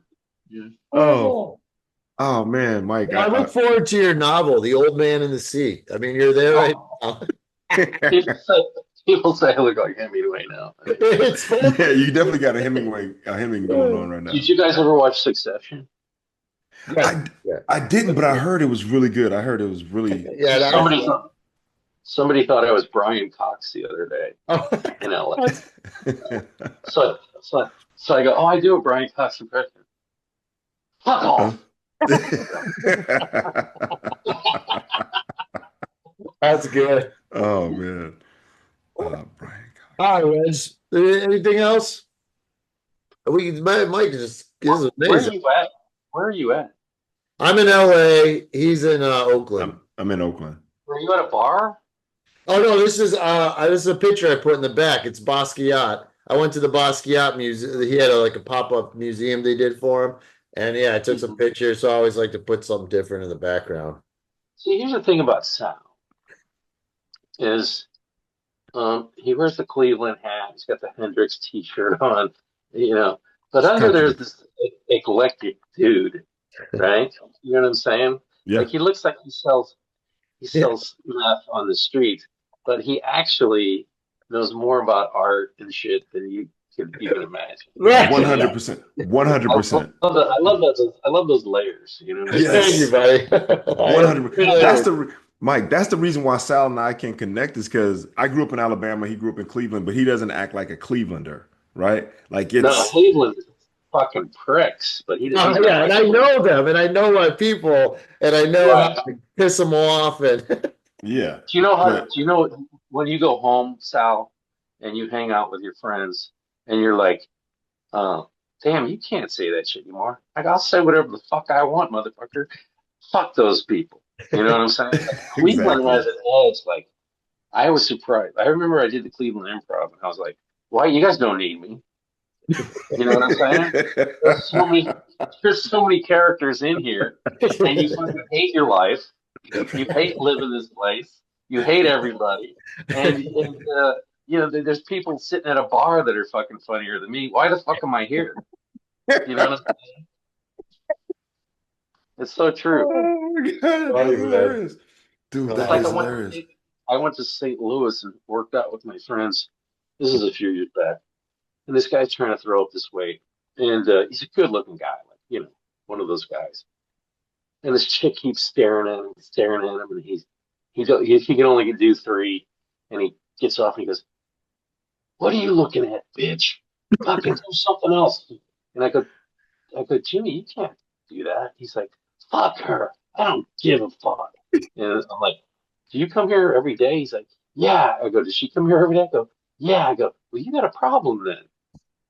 You know what I mean? Yeah. Like, he just snaps and loses. Like, it's like people from Chicago. They'll just snap and lose their mind. It's like this. "Hey, how's it going, man?" "Good, man." "What the fuck?" Like, holy shit. It's scary. It's fucking scary. Like, my father was like an angry Sicilian. Like, I'd get yelled at if the towels weren't folded correctly and put in the. It's like, what are their fucking towels? That's the way my mom was raised in a Catholic orphanage by nuns. So you talk about hospital corners on beds and shining your shoes. and having to wear a uniform to school, and nothing the nuns did was wrong. And here's the thing about this. This is the thing like veterans and people that were raised by nuns and stuff like that. I go, all they did was abuse you. You hated those fucking people. Right. Yet you support the same people that fucking, Yeah. you know what I mean? That's Yeah. it. Stockholm syndrome. Yep. Yeah. Stockholm syndrome. Mhm. Yep. Oh man. Mike, please, Mike, you gotta write the book, man. Yeah, you're the best, Mike. We love You're you. the bikes, man. You have so much fucking knowledge. And like I said, man, Gravitas. anybody who's worked with you in the Bay that we knew, it's nothing but glowing review. Like, I don't know, man. You're just somebody, bro. Yeah. You made a lasting impression. And you're a killer. You're still fucking a fucking hilarious dude, and like you were a room wrecker. You're like one of those guys like just wrecks. I remember Mike could take the stage. The first thing you had like those construction boots and shit, and you have his flannel. He'd be like, "Yeah, I know what you're thinking. This is the guy who fucked up our drywall." Oh, dude.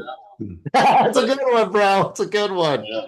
I think because people, I remind people of a generation that their dad, their dad unfiltered, their uncle unfiltered. Yeah. After they got 3 or 4 beers in them, you know what I mean? Dude, you're real and you're smart. You know what's funny? My dad. I used to talk about this. My dad would always look like he was going to say something really brilliant when he was drinking a cup of coffee, but he didn't say anything brilliant until he had like 3 beers in him. So here's my impression of every person that drinks coffee.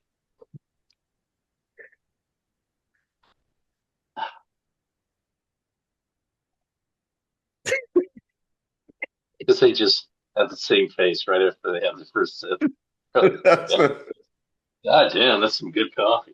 I'm going to put some of that hazelnut creamer in it. I'm not gay, but that shit's good. Like my dad only drank black coffee. And if today's Sunday, right? Today's Sunday. As a kid, my dad would go into the bathroom with a pack of Winston 100s, a pot of coffee, and the St. Louis Post-Dispatch, and he would read the paper all fucking day. And we only had one bathroom. You sit on the toilet and read. He would read the whole fucking paper, smoke a pack of cigarettes, drink his coffee, and you were not allowed to, so you had to go, to the fucking gas station to fucking pee and shit, because he's like, I need some fucking privacy, goddammit. And that was like, yeah. Dude, no wonder you're a comedian, bro. That's his man cave. Yeah, that was as good as it got for him, you know what I'm saying? Wow. Yeah. Wow. Oh, dude, that's hilarious, bro. Mike, you never fail to impress. You make a lasting impression, man. I swear you do. You're one of those guys that I talk about when I talk about comedians. I go, there are these guys that you may not know who are just monsters. I mean, they walk on stage and they will destroy a room for 45 minutes to an hour easy. Yeah. And they don't get the same opportunities that other people get because maybe this guy's good at marketing or because of whatever the case may be, the politics.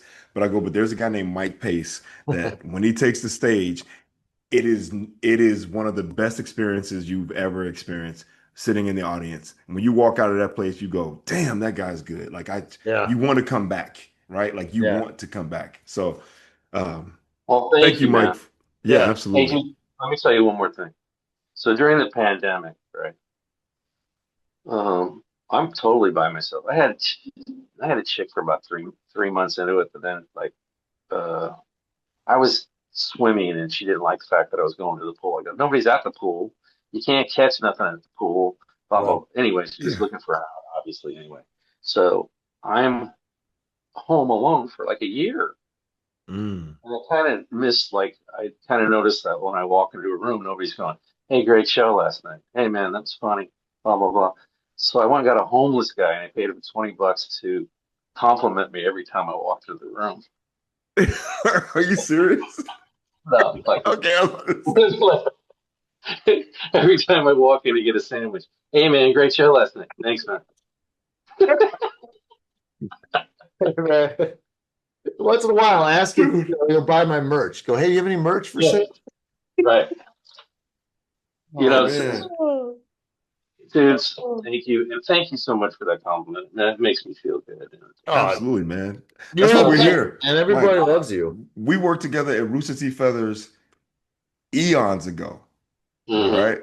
And we're still Yeah. here, right? We're here now because of that week and that time spent, and even, in passing, whatever the case may be. So, dude, good luck to you out there, man. Have fun. Thank you so much for taking the time today Yeah, thanks, man. to Awesome bless us seeing with you your too, man. presence and your Thank you. hilarity. It was a Yeah. lot And of fun. yeah, this is And I'm great, gonna, man. We have I'm to gonna get bring to you work back. on that book. I'm gonna get to work on that book. Dude, Please do. I'm so sincere. Serious, Like right bro. now, hold on, I gotta say this right now. So during the pandemic, I teamed up with two other guys, a director and another writer, and we actually created a show that we were trying to sell to a company called Legion M. And it was an animated show, and I thought it was really good. It was really good. But unfortunately, the industry changed, and they kind of were like, we're kind of getting away from animated shows. But me and the director, a guy named Jed Rigney, who I did a movie with, he and I have still been collaborating on ideas for shows because we still want to create and write something. And and in this moment when you were saying, the uncle or the neighbor, I immediately thought, man, I would love to be able to create something, and maybe we can all collaborate on something, but create something where you do get to play that guy because I think you would be phenomenal at that role, right? Even if it's like, um, just off the top of my head, the Tim Allen show, right? Hmm. Remember he had the guy who was next door who was the fence that he didn't Right. see, but he always had gems of wisdom or whatever the case may be. Right. Like, Yeah. but instead of you not being seen, we see you because you have a very distinctive look, right? Um, You're our but guru. some show where it's like you get to come in and say and do a thing where you make an impact right away. And it's like, all right, and that coffee, and then you say a thing, and then it's like, and then you go like, so yeah, man, I would love to either create or talk about trying to come up with ideas and generate stuff because I do know a couple people who have that ability to get to the people to do a thing, right? Awesome. I'd love to. I'll write some ideas down. I have a couple of ideas that I've been kind of fleshing out. Uh, I watched the original Bad News Bears the other night. Okay. Oh, Walter Wow. Matthau. Where is this generation's Walter Matthau, right? Oh, Right. Where's Jack Klugman? Where's Tony Randall? Where are all these like great characters and strong characters? And they're being shunned by these 20-year-olds that are making decisions on, what gets developed and what doesn't get developed. Right. But if you ever go watch Bad News Bears again, it is so politically fucking incorrect. Okay. Okay. It's unbelievable. But in Walter Matthau, drinking beer in the dugout and telling kids to fuck off, like, Yeah. what happened to that world? Yeah, Like, exactly. I mean, and then the reality of the situation is like, I just watched Ozzy's last Joe. concert, Yeah. and you're like,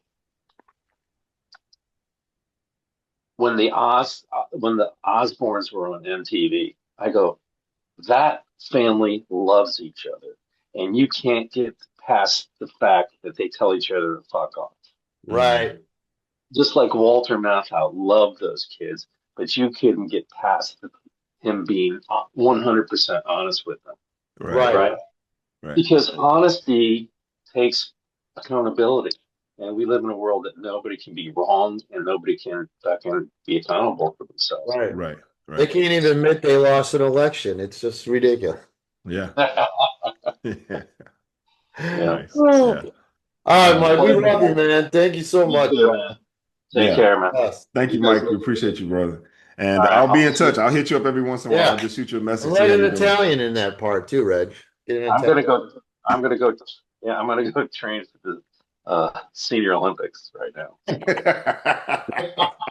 We'll be there. Take Oh, care, man. awesome. Yeah, thanks, Mike. Have a great day, man. Real pleasure. Stay in touch. Yeah, Yes, I'll sir. do Will some. do. Good. Okay. Bye. Later. Thanks.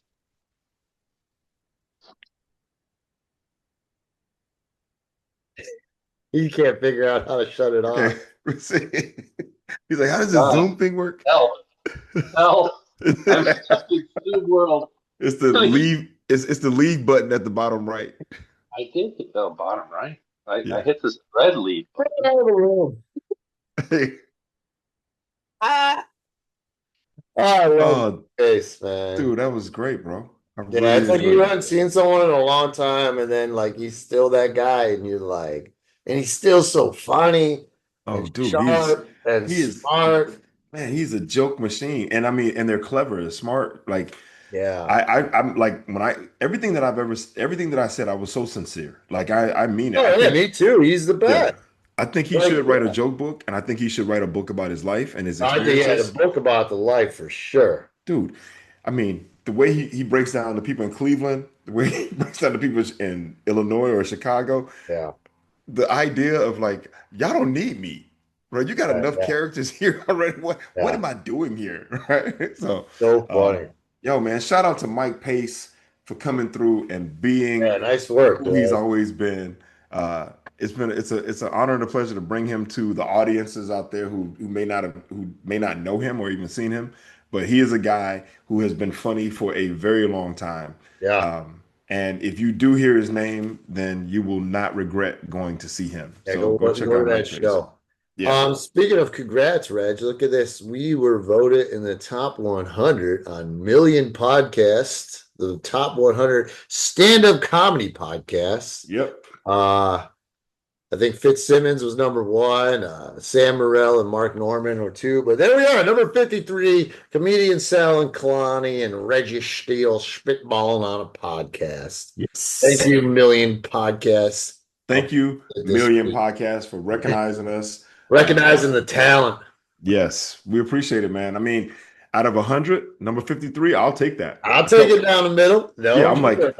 a couple guys who had a couple episodes on a Yeah. thing on NBC, another Yeah. episode on TV. Like, we are not like, we're not huge by any stretch, Yeah. but we are consistent and we are here and we're funny and we're smart and we're intelligent and we're very handsome. Let's just be Yeah, honest. we're huge in Right? one area for sure. But then There in you our go. pants. Now, yeah, no, but that was cool. And yeah, so thank you. And I hope we keep bringing the heat with the great interviews like that with Mike Pace. Um, yeah, right, just about it. I gotta pee my pants. So how about you close us out? Okay. And Mike just asked if he can get a copy of the show. Oh yeah, we'll So, send him. I'll send you send him the link or whatever. okay. Want to Okay. send him like the I mean the file's gonna be way too big, but I'll send Well, the link. I'll send him the link of the YouTube. okay, I'll tell him that too. So, Yeah, all because this right. is gonna be like 6, 7 gigs. That's not gonna work. Yeah, yeah. All right. All right. Well, with that being said, thank you guys for tuning in. We hope you enjoyed today's show. Shout out to our guest, Mike Pace, for coming through and doing what he does and the thing that he's done for years that Sal and I both appreciate and love about the guy. So we hope you enjoyed it. If you did, please like, share, and subscribe. That's the best thing you can do for us. You can find us on Apple Podcast and YouTube and Spotify. You know that already because you're watching it. But with that being said, that's Sal Kalani. I'm Reggie Steele. And this is Spitballin'. Peace.